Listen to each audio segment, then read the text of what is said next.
Bonjour à tous et bienvenue dans cette nouvelle vidéo d'analyse on-chain pour Cryptos. Je suis le prof Chen et aujourd'hui encore une fois nous allons observer les comportements, les dynamiques qui composent le marché et le réseau du Bitcoin. Aujourd'hui, analyse un peu particulière parce qu'on va pas du tout s'intéresser à la psychologie de marché, on va regarder comment réagit le réseau Bitcoin face aux différents types de comportements et d'usages qu'en ont les utilisateurs. Aujourd'hui, on va parler des ordinals, on va parler des inscriptions, on va parler de la récente hype, notamment aux alentours des BRC20. Comprendre l'effet des BRC20 sur le réseau, c'est la thématique que nous allons aborder aujourd'hui en observant les adresses actives, le nombre de transactions, la dominance relative des inscriptions, des types d'inscriptions, de transactions inscriptions sur l'ensemble des transactions, le nombre de transactions dans le même pool, les frais de transaction dans le même pool, l'intervalle de blocs. C'est à peu près notre menu, notre ordre du jour. On va d'abord commencer par observer rapidement, à notre habitude, le prix du Bitcoin. Le prix du Bitcoin qui évolue dans un range qui est compris entre les 27 et les 30 000 dollars depuis maintenant mars, ouais, on va dire moitié mars. Donc ça va faire quasiment 2 mois qu'on évolue, même peut-être 3, qu'on évolue dans ce range. Donc on a eu beaucoup de volatilité au cours des dernières semaines suite à la chute de la liquidité sur les marchés. Donc on a une volatilité intraday qui est très très faible selon les données de Kaiko. Et là actuellement on est en train de tester donc le bas de ce range. On a même réussi à percer les 27 000. En fait en réalité on est un peu en dessous. On est aux alentours des 26 800, 26 700. On a même eu une touchette à 25 800 sur la journée du 22 mai. Donc voilà, on est dans cette phase de correction avec beaucoup de volatilité où on espère que le prix va pas tomber trop bas. Mais il se pourrait qu'il tombe plus bas, il y a des niveaux à observer plus bas, je ne vais pas les détailler ici, ça a été le cas d'un live spécial pour les membres du Discord de Cryptos Research, donc voilà, je vous laisserai vous faire votre avis et votre analyse. Ce qui va nous intéresser aujourd'hui, nous, ça va pas être le marché de Bitcoin encore une fois, ça va être ce qui se passe sur le réseau Bitcoin. On va d'abord regarder quelque chose d'assez particulier, on va regarder le nombre de transactions et le nombre d'adresses actives au cours, donc c'est le nombre d'adresses et de transactions sur une journée. C'est une moyenne mobile sur 7 jours, juste pour rendre les données un peu plus lisibles. Mais en gros, sur les 2 dernières années, on a quelque chose d'assez particulier. Donc on a un nombre de transactions qui varie peu. Voilà, sur des ordres de grandeur qui sont relativement similaires. Pareil pour les adresses actives. Et en fait, depuis quelques temps, on a eu quand même eu des variations relativement importantes. On avait notamment eu ici le nombre de transactions qui était passé de 250 à quasiment 330. Donc on avait eu une hausse de l'activité on-chain qui avait été suivie d'ailleurs par une activité des adresses. Donc on avait plus d'adresses actives et plus de transactions qui étaient réalisées sur le réseau au début de l'année 2023. Donc ça nous montrait qu'il y avait de plus en plus d'intérêt envers Bitcoin, notamment parce que le prix était en train de remonter après les grosses difficultés qu'on avait connues durant toute la phase baissière en fait de 2022. Et là, il se passe quelque chose d'assez intéressant. Il se passe une divergence qui n'a jamais été aussi prononcée à travers ces métriques on-chain en fait. Il se passe quelque chose de très intéressant. Les adresses sont en train de chuter, donc l'activité des adresses Bitcoin est en train de baisser, alors que le nombre de transactions, lui, est en train d'augmenter. On a une hausse d'environ 280 000 transactions par jour depuis le mois de mai. Voilà, depuis la mi-avril, mois de mai, on a quelque chose comme 280 000 transactions par jour supplémentaires, alors que dans le même temps, eh bien, on a une baisse d'à peu près 200 000 adresses Bitcoin qui ont arrêté du coup de solliciter le réseau. C'est quelque chose de très très conséquent. Il y a une mesure qui est la petite mesure en vert un peu transparente là, qui est la corrélation sur 90 jours entre les adresses et les transactions. Donc d'habitude on est sur une corrélation positive, donc là on est sur une corrélation qui est même relativement forte entre 0,4 et 0,9, donc ça veut dire que du coup les adresses et les transactions sont positivement corrélées, qu'elles vont dans le même sens, quand une baisse, l'autre baisse avec, donc elles sont vraiment corrélées. Et bien là, depuis cette divergence, on a une corrélation qui est devenue négative et qui est quasiment devenue fortement négative avec une valeur de moins 0,8. Donc là, du coup, on a une corrélation qui est négative. Quand les adresses vont baisser, les transactions vont monter. Et juste pour vous mettre un petit peu dans l'ordre d'idée, je vais mettre tout l'historique de Bitcoin. Voilà, c'est peut-être pas super visible, vous m'excuserez, mais ce qu'il faut retenir, c'est que là, une corrélation à moins 0,8, on avait juste jamais vu ça en fait. Les corrélations les plus faibles qu'on a eu avant, c'était des corrélations à moins 0,2. Voilà, ici aussi à moins 0,3, donc c'est des corrélations qui étaient relativement neutres, voire un peu négatives. Là, on a une corrélation qui est clairement négative. C'est la première fois dans l'histoire de Bitcoin qu'on a une telle divergence. C'est quelque chose de très très important et ça veut nous dire quelque chose. C'est qu'un petit groupe d'utilisateurs actuellement utilise le réseau et réalise un nombre considérable de transactions. Donc on a moins d'activités, on a moins d'entités actives, donc on a moins de personnes qui sont en train de faire les transactions, mais il y a quand même beaucoup plus de transactions en soi. Donc il y a un certain type de personnes qui sont en train de réaliser des transactions, qui sont en train d'en réaliser beaucoup. Qu'est-ce qu'il se passe? Vous en avez peut-être entendu parler, hein, les BRC, les inscriptions. Je ne vais pas revenir sur le fondamental de qu'est-ce que sont les inscriptions et les BRC20 ici sur cette vidéo. Ce qui nous intéresse, c'est plus comment est-ce que ça a impacté le réseau. Mais on va voir qu'il y a clairement une relation entre cette dynamique, cette divergence d'activité et de nos transactions, et ce qui s'est passé récemment, notamment par rapport à la AMD BRC20.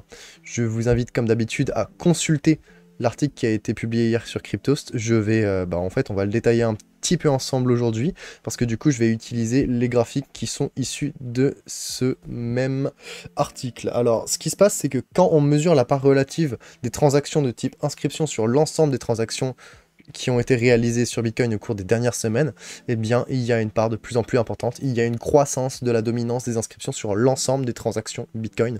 Donc, si on regarde, on est à peu près en mi-avril quand on commence à avoir une dominance qui commence vraiment à croître.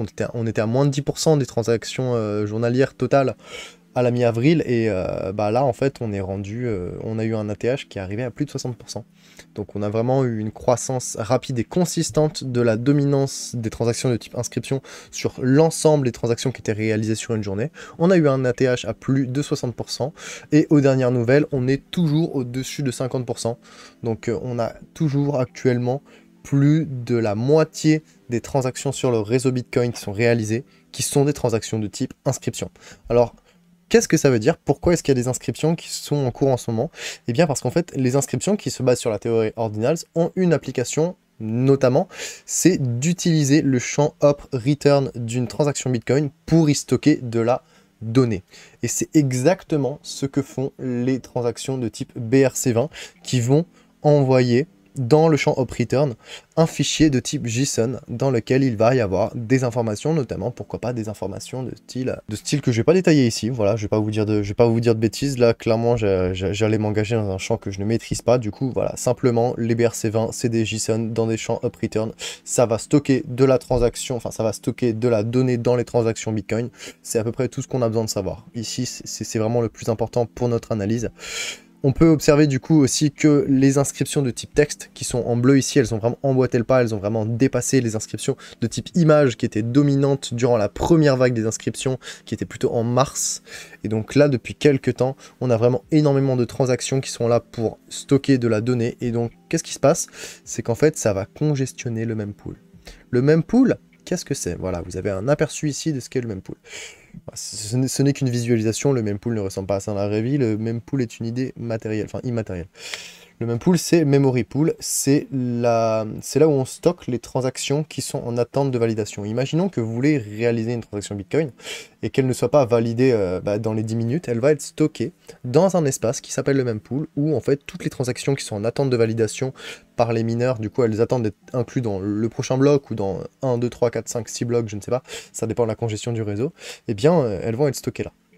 Et ce qui est important de savoir, c'est que plus il y a de transactions dans le mempool, plus elles vont prendre de temps à toutes être inclus dans le prochain bloc, parce que les blocs ont une taille limitée, et on peut pas mettre 70 000 ou 1 million de transactions dans un bloc, ça va dépendre de leur taille, les blocs ont un espace disponible limité, ça a été tout un sujet, notamment avec ces GWT en 2016-2017, et ce qui va nous intéresser ici, c'est que du coup, avec cette hausse notable de l'usage des inscriptions, qu'on a pu voir juste avant, avec beaucoup de transactions d'inscription qui vont dominer la plupart des transactions, et en fait, il y a beaucoup de transactions qui ont été stockées dans le mempool en attente d'être confirmées, et ça a clairement congestionné le réseau.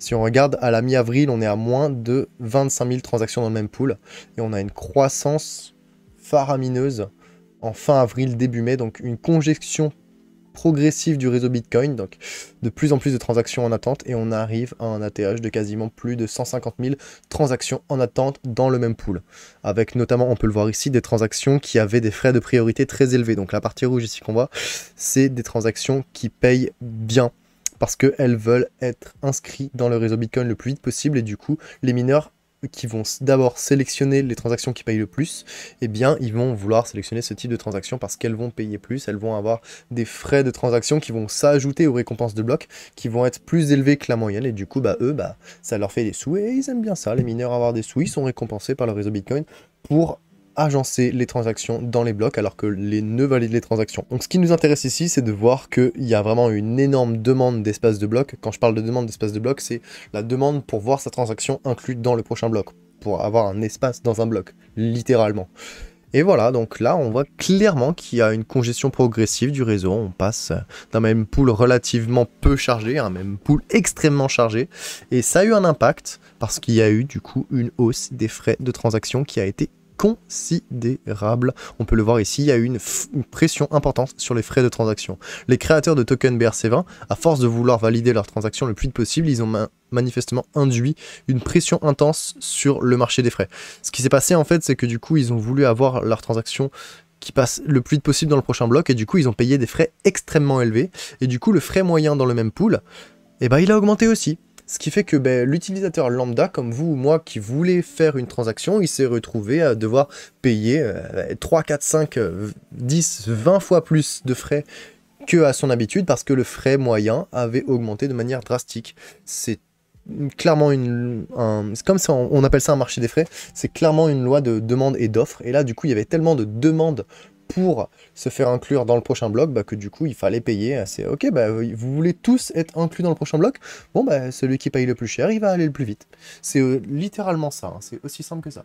Donc les revenus qui sont issus des frais, ils sont passés de moins de 3 BTC par heure, parce qu'on est sur un graphique horaire ici de entre 0 et 3 BTC par heure, du coup une faible priorité avec pas forcément énormément de gens qui payent des frais, à plus de 70 bitcoins par heure sur la journée du 8 mai. C'est juste incroyable, c'est juste conséquent. On a vraiment une hausse extrêmement agressive des frais dans le même pool. On peut voir qu'il y a énormément d'urgence ici et qu'il y a énormément de personnes, enfin peu de personnes, mais qui payent énormément de frais pour pouvoir avoir leurs transactions validées. Donc c'est vraiment un record absolu sur plusieurs années en termes de revenus des mineurs. C'est extrêmement conséquent. Une telle hausse des frais, évidemment, dans le même pool, elle a eu aussi pour effet de limiter le nombre d'utilisateurs du réseau, parce que, comme je vous l'ai dit juste avant, le frais moyen ayant augmenté de manière drastique, il y a des personnes qui, premièrement, ne voulaient pas attendre 1, 2, 3 heures, ou ne voulaient pas attendre 5 à 10 blocs pour voir leurs transactions validées. Elles ont préféré attendre que la file d'attente soit plus faible, hein, clairement. Et il y a aussi des personnes qui ne voulaient pas payer énormément de frais. Du coup, c'est normal, hein. Il y a des personnes qui ne voulaient pas payer 500 Satoshi par byte de frais. Du coup, ils ont attendu que le contexte de frais extrêmes s'arrête, que le frais moyen redescende, que le réseau soit décongestionné.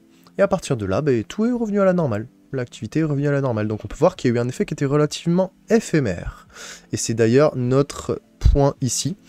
On va aussi observer l'impact qu'a eu du coup cette hype des BRC20 qu'on vient de regarder en long, en large et en travers, à travers l'intervalle de blocs. L'intervalle de blocs, c'est quoi? C'est le temps qui s'écoule entre la création de chaque bloc sur la blockchain du Bitcoin.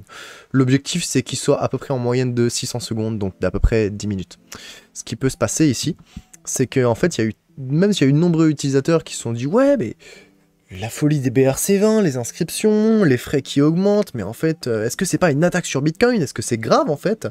Et on se rend compte quelques jours, quelques semaines après que les fondamentaux de Bitcoin, ils ont même pas été altérés en fait pendant cette période. C'est-à-dire que l'intervalle de blocs, il est resté à des niveaux tout à fait normaux, hein. Si on regarde, voilà, on est dans une fourchette de prix qui est en grosso modo entre 580 et 620 secondes, un peu plus, un peu moins des fois, bien sûr, mais si on regarde l'intervalle de blocs, il n'a pas eu d'énormes hausses comme ce qu'on a pu voir, mais là, voilà, dans le contexte, voilà, on va faire un petit cas d'école, on va dézoomer un peu.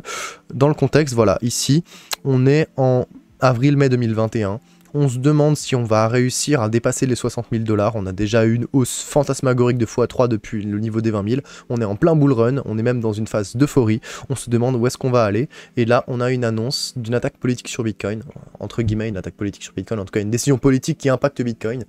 la Chine interdit le minage dans la zone du Sichuan et du Zhejiang. Donc à partir de ce moment-là, on se rend compte que y a des mineurs qui vont devoir quitter le réseau, qui vont devoir délocaliser leurs infrastructures et donc ils vont devoir enlever plein d'ASIC du réseau. Donc chute énorme du hash rate, beaucoup moins de mineurs qui sont en train de vouloir valider les transactions, et du coup des personnes qui paniquent, qui veulent faire des transactions alors qu'il y a moins de mineurs pour les valider, et à partir de ce moment-là, on a eu une hausse de l'intervalle de blocs, donc on a une blockchain qui était ralentie, le temps entre chaque bloc était plus fort, on est monté jusqu'à quasiment 1000 secondes, 900, 1000 secondes, donc on était quasiment sur du 15 minutes au lieu de 10 minutes, donc on a eu une augmentation de quasiment 50%, 60-70% de l'intervalle de blocs, donc là on a eu un impact concret sur les fondamentaux de Bitcoin, l'intervalle de blocs a augmenté, la blockchain était plus lente, il y avait moins de personnes pour agencer les blocs, il y avait moins de personnes pour sécuriser le réseau, et donc à partir de ce moment-là, on peut dire que oui, les fondamentaux de Bitcoin ont été altérés de manière momentanée. Et c'est clairement pas ce qu'on voit sur l'activité récente.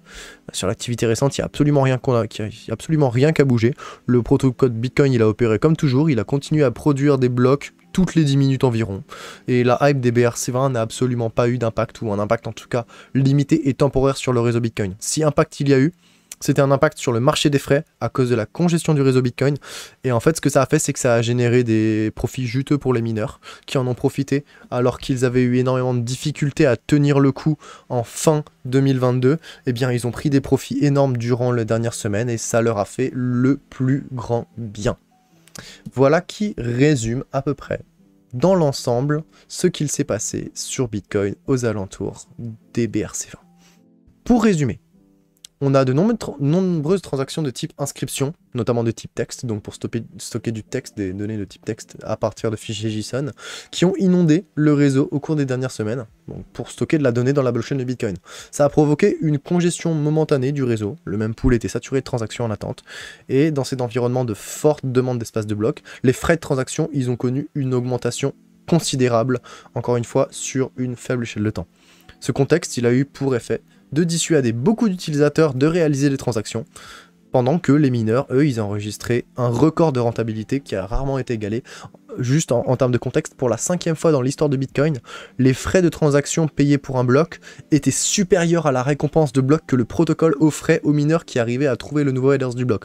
Donc c'était considérable, vraiment c'est quelque chose qu'on a rarement vu. Je l'ai bien développé pour les membres de Cryptos Research et pour les personnes qui reçoivent la newsletter. Si jamais vous voulez avoir plus d'infos, je vais vous en parler en fin de vidéo, mais le groupe Discord et le lien de newsletter, c'est vraiment the place to be pour avoir les informations les plus pointilleuses, les plus détaillées. Là, ce que je vous donne ici, c'est un aperçu global, je vous donne l'information essentielle avec quelques détails, mais vraiment, si vous voulez aller plus loin, c'est Cryptos Research qu'il faut aller voir. L'information publique qu'il y a sur Cryptost, elle est très très bien, mais si vous voulez du pro, si vous voulez vraiment des trucs de grade institutionnel avec des données top-notch qu'on est les seuls à avoir en France aujourd'hui, c'est Cryptos Research qu'il vous faut. Ce qu'il faut en retenir, c'est que la hype des BRC20, elle a eu un impact notable, elle n'a pas vraiment eu d'impact notable, plutôt, excusez-moi, sur les fondamentaux de Bitcoin. Le réseau, il a continué à traiter les transactions et à produire les blocs de la même façon. Donc, l'effet des BRC20 sur Bitcoin, congestion momentanée pendant 2-3 jours, même pool un peu chargé, augmentation des frais, gros pactole touché par les mineurs, quelques utilisateurs qui peuvent pas réaliser les transactions pendant 1-2 jours qui ont râlé, mais au final tout est revenu à la normale, et pour l'instant c'est quelque chose d'extrêmement éphémère. Peut-être qu'il pourrait se passer quelque chose de relativement similaire parce que j'entends parler à droite à gauche de nouveaux formats de tokens sur Bitcoin. On serait passé des BRC20 au ORC20, peut-être même au SRC20. Je sais pas exactement ce qui se passe. En tout cas, ce que je sais, c'est que la théorie Ordinals et les inscriptions offrent un tout nouveau champ d'application pour des choses, en fait, pour construire sur Bitcoin. Et du coup, on va avoir de tout. Il faut s'attendre. Déjà, l'année 2023 est déjà extrêmement riche. On a déjà vu beaucoup de choses se passer. La théorie Ordinals, elle a vraiment tout chamboulé. Il y a eu les Storms qui sont arrivés derrière avec une approche un peu plus intuitive, un peu plus autocratique. Bon, c'est un autre sujet. En tout cas, l'année 2023, elle risque d'être passionnante, notamment grâce à ce genre de dynamique. Et il faut pas oublier qu'avant d'être un outil spéculatif, Bitcoin c'est un réseau de pair à pair, ça permet de réaliser les transactions, c'est un outil qui vous redonne votre liberté financière, et je suis très heureux de vous fournir des analyses on-chain qui ne parlent pas seulement du prix du Bitcoin, du comportement des investisseurs sur le marché, mais je suis aussi très très heureux de pouvoir vous offrir ce type d'analyse qui vous parle des fondamentaux de Bitcoin, qui vous parle de comment réagissent les fondamentaux du réseau, comment réagissent les paramètres du réseau face à l'utilisation qu'en ont les utilisateurs, les gens qui sollicitent la blockchain de Bitcoin. J'espère que cette vidéo vous a plu. Vous pourrez retrouver comme à vos habitudes une petite thread Twitter qui a été publiée hier. Voilà, donc si vous voulez liker, partager, on est déjà à 11 000 vues, ça fait plaisir. Donc n'hésitez pas, ça résume à peu près tout ce que je viens de dire ici. On a l'article qui vous résume bien la chose avec un petit peu plus de détails, un petit peu plus de mots que ce que je viens de vous dire. Bien sûr, le tableau de bord que vous êtes en train de regarder en ce moment, il est disponible aussi. Il vous suffit de vous connecter à Glassnode, de cliquer sur le lien. Même sans vous connecter avec Glassnode, vous pouvez bien sûr y accéder gratuitement. Vous n'aurez pas toutes les datas, mais c'est pas très grave. Cette fois, je n'y ai pas inclus tout ce qui est les inscriptions et mempool parce que c'est des tableaux de bord à part qui sont des données très particulières. Je peux pas les inclure directement dans le tableau de bord, du coup je vous invite soit à avoir un abonnement T3 qui coûte très cher, soit directement en fait à lire l'article, encore une fois c'est ce qu'il y a de mieux. Si vous voulez ne jamais louper une vidéo d'Analyse On-Chain, bien sûr abonnez-vous à la chaîne YouTube de Cryptost, la petite cloche, la playlist Analyse On-Chain dans l'ordre alphabétique, c'est la première qui existe. N'hésitez pas à liker, à partager aussi, à laisser un petit commentaire si vous voulez donner votre avis. Je ne réponds pas sur YouTube, du coup arrêtez de râler parce que je réponds pas. Contactez-moi sur Twitter. Je vous lis par contre, évidemment je tiens compte de tout ce que vous me dites, notamment sur l'audio qui s'est nettement amélioré et vous vous êtes bien rendu compte. Du coup merci de votre écoute, merci de votre patience. Pour les individus qui souhaitent aller plus loin et qui souhaitent avoir plus d'informations, être accompagnés, comprendre mieux les fondamentaux de Bitcoin, mais aussi comment utiliser des stratégies DeFi, comment minter des NFT, faire de l'analyse fondamentale, faire de l'analyse technique, vraiment tout ce que vous voulez savoir sur l'univers de Bitcoin et des crypto-monnaies, Cryptos Research. On a une newsletter qui est en train potentiellement de changer de format. On va voir si pour l'instant elle est à 2 fois par mois, donc c'est une bimensuelle. On va peut-être même la passer sur de l'hebdomadaire. Donc il se peut, je vous tiendrai au courant, c'est pas gravé dans le marbre, qu'on passe sur une formule où en fait on aura même une newsletter toutes les semaines pour le même tarif. Évidemment, il n'y a rien qui va changer, vous allez payer la même chose, c'est juste nous qui allons augmenter la qualité de notre service. Rien que ça.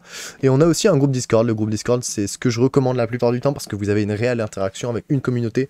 On est beaucoup. Je vais pas vous donner de chiffres, mais on est beaucoup. On est une grande famille et on échange énormément sur beaucoup de sujets. Et on a même de nouvelles fonctionnalités qui commencent à arriver. On a notamment un bot qui vous permet d'avoir des données on-chain gratuites, contextualisé de niveau institutionnel, encore une fois, des choses qu'on n'a vraiment pas dans l'univers français actuellement. Je suis heureux de pouvoir offrir à notre newsletter, à notre Discord et à notre communauté Cryptos Research des données on-chain de premier abord. Évidemment, je ne suis pas seul, je travaille en équipe avec nos chers amis Vincent Gann, le meilleur analyste technique de France, si ce n'est moins, Will, qui est responsable et qui s'occupe aussi beaucoup de tout ce qui est analyse fondamentale, on a Koban qui fait de l'analyse fondamentale aussi, ouais, on a d'autres intervenants, bref, on a énormément de choses. Si vous voulez nous suivre, si vous voulez aller plus loin, si vous voulez monter au niveau supérieur et passer la seconde, la deuxième, la troisième, la cinquième, je vous invite à nous suivre sur Cryptos Research. Je vous l'ai pas dit, c'est vrai, d'ailleurs j'en profite. Petit rappel, vous avez un code promo sur votre premier mois, vous pouvez avoir 20%, que ce soit sur la newsletter, ou que ce soit sur le groupe Discord. Donc vous avez juste Prof1 et vous avez un 20% sur le premier mois. Voilà qui fait le tour de cette vidéo. J'espère qu'elle vous aura plu. Je vous souhaite une excellente semaine. Prenez soin de vous et on se retrouve dans 2 semaines pour une nouvelle vidéo d'Analyse On-Chain sur le marché du Bitcoin. C'était le Prof Chain pour Cryptost. À la prochaine. Ciao, ciao.